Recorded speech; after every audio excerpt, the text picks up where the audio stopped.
جبو جارایکی کروانکی آلیکاری مروی در باسی تاخا شیخ مقصود لحلبه یا کوپرانیاوی کردن بون او جی جدماکو او تاخ جالی رژیم اسد جبو چکدارن پارتیا یکیتیا دموکراتیک پیاده هاتی را دست کرن پشتی دانستاندنن کدناورا هر دو آلیان ده هاتن کرن ولگور آگاهیان کو آلیکاری لسر ولاتین و تاخی هاتن بلاف کرن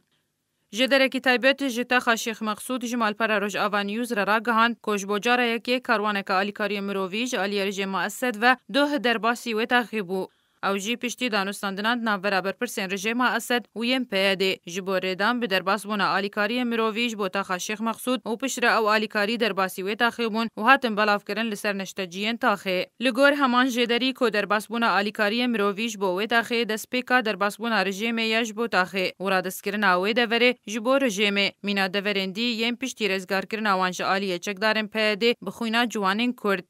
همان جدری گوجی کو اگر هیئت آخا شیخ مقصود و اشرفیه مینا همو دورندی ین حلبه پشتی ریکفتن ادناورا رژیم و گروپین چکدار ین حلبه وکشیان بر به ادلبه و بیرادست کرن جبو رژیم اسد کو اگر هیئت آخا شیخ مقصود جی او سیناریو به دوباره کرن و او دانستاندن کدناورا پیاده و رژیم ده درست بون هر بشک جوی ریکفتن را دست کرنه با هجای گوتنه یا کتا سکن شبابی یا برانبر تاخا شیخ مقصود لباجار حلبه هم به تمامی گرتیه جهمو آلیان ده انجام ماری گرتنا چکدارن پیاده جی درباس بونا ناوی تاخی تا آگاهیان درباری مال و ملکن خواه به دست بخینن. شیرین کیلو آرک